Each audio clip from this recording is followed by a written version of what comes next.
Et ils vont pas cracher sur de l'argent. BlackRock, c'est des coquinous, on les connaît. Forcément, ça peut créer un peu de pénurie autour du token. Tu peux potentiellement gagner de l'argent.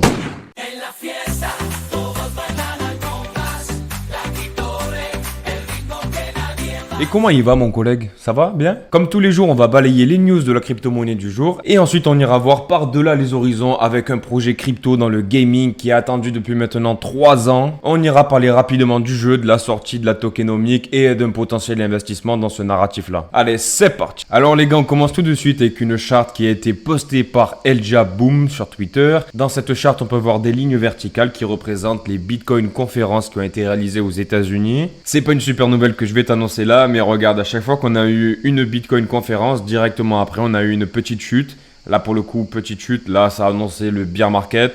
Là, une chute encore. Et là, ben voilà, c'est le présent. Qu'est-ce qui va se passer? Est-ce qu'on va suivre l'histoire ou est-ce qu'au contraire, on va casser cette malédiction? Après, ce qu'il faut mettre en parallèle aussi, c'est qu'on n'est pas dans la même temporalité. Là, typiquement, on était vraiment en bout de cycle, en bout de course. On arrivait dans le bear market. Là, on était plus ou moins en bear market. Mais bon, je vais te la partager parce que je te partage du bon comme du mauvais. Tu le sais, c'est la crypto brève, Jérémy, baba. Ensuite, mon gros, on continue avec une nouvelle un peu plus agréable, un peu plus solaire, j'ai envie de te dire. On a Hamilton Lane qui lance le premier fonds de crédit privé sur la blockchain de Solana. Alors, tu vas me dire, Hamilton Lane, qu'est-ce que c'est? Ben, ils ont 920 milliards de dollars d'actifs sous gestion. C'est l'une des plus grandes entreprises du monde qui investit dans des actifs dits alternatifs. Donc c'est une entreprise américaine qui met un pas dans la crypto-monnaie et le Web3 en lançant un fonds dédié au crédit privé sur la blockchain de Solana. Donc c'est plutôt cool. Alors après, le crédit, ça existait déjà sur le Web3. Comme tu le sais, c'est pas un crédit normal. Hein. C'est pas t'arrives à la banque, tu présentes ton dossier, tu dis que tu travailles je sais pas où et la banque va te faire un crédit en fonction de ton profil. Par contre, si tu rembourses pas, ben, elle va venir piocher ton appartement, elle va venir piocher, tu vois un peu ce qu'elle peut trouver quoi. Là, sur le Web3, c'est pseudonyme, donc forcément, ben, les mecs, ils peuvent pas se retourner si tu rembourses pas ton crédit. Donc en fait, tu fais un collatéral, ça veut dire qu'en gros, tu vas venir poser 100 000 dollars pour pouvoir emprunter 100 000 dollars, un petit peu moins parce qu'il y a des frais de gestion et forcément, il faut qu'ils gagnent un peu d'argent. Et là, il y en a certains d'entre vous, je vous vois là, vous êtes en train de réfléchir, mais pourquoi je vais me poser 100 000 dollars pour emprunter 80 000? C'est complètement con.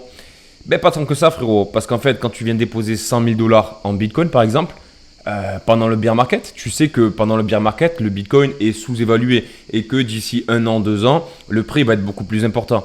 Donc, c'est plus intéressant de dire, ok, moi j'ai 100 000 dollars en Bitcoin, je les pose, je les mets dans un tiroir, je sais que ça va prendre de la valeur et en contrepartie, ils vont me prêter 100 000 dollars, un petit peu moins, que moi je vais investir à côté. Donc, ça veut dire qu'en fait, je vais faire un effet de levier, je vais avoir mon argent qui va dormir, qui va prendre de la valeur et en plus, je vais utiliser l'argent qu'on m'a prêté pour faire autre chose. Donc pour investir par exemple dans Ethereum ou dans n'importe quoi. Donc ce genre de crédit traditionnel, ça existe déjà, mais voilà, on a des entreprises du monde tradi qui s'y mettent. Donc c'est une bonne chose en termes d'adoption. Ils comprennent tous que la crypto-monnaie, c'est fait pour rester, mon gars. Ensuite, on continue avec BlackRock qui ne voit pas l'intérêt d'un autre ETF crypto. Alors là, frérot, j'ai envie de rigoler, mais non, j'ai même pas envie de rigoler, frérot, c'est... On est habitué avec leurs blagues là, franchement. Comme dirait mon grand-père, les meilleures blagues sont les plus courtes. BlackRock, ils commencent un peu à nous courir sur le haricot avec leurs conneries.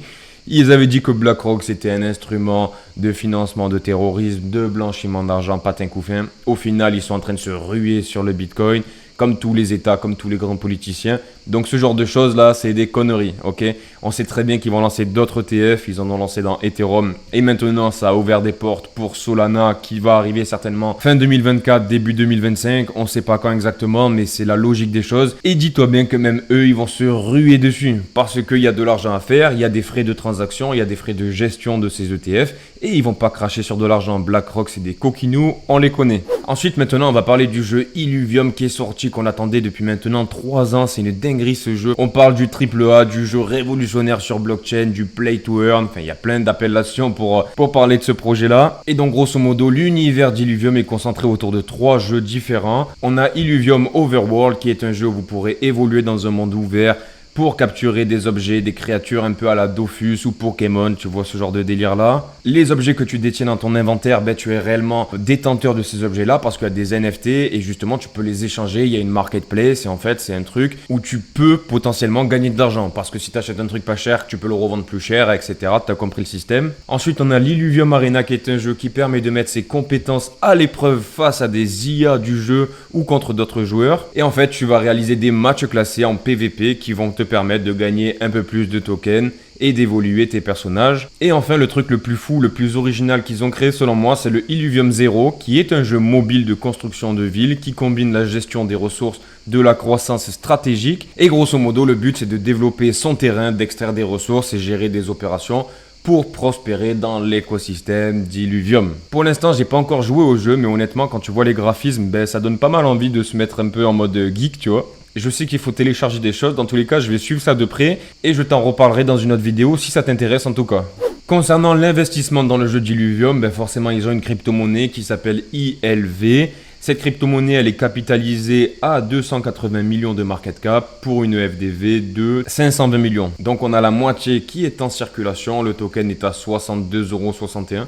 Pourquoi c'est en dollars ce truc là, j'ai pas compris. Donc il a 67,98 $, c'est mieux de parler en dollars, on a plus l'habitude. On est sur la blockchain Ethereum, on a fait un plus aux alentours des 149-150 $ et on est à 168 $.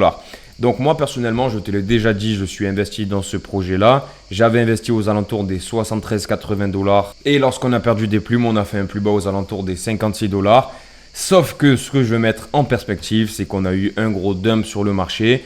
Là où le market cap était à 562 millions au top, actuellement il est à 300 millions. Donc si on se fie seulement au market cap, il faudrait faire un x2 pour arriver au top, sauf que regarde le prix. On est à 68 et le top était à 150. Donc, on a quasiment un dilué de 30% à peu près. On a eu un vesting de token qui était un peu dégueulasse, mais bon. Dans tous les cas, moi je suis dans le bateau. Pour moi, quand je suis rentré dans ce token-là, c'était pour jouer avec la spéculation du narratif du gaming.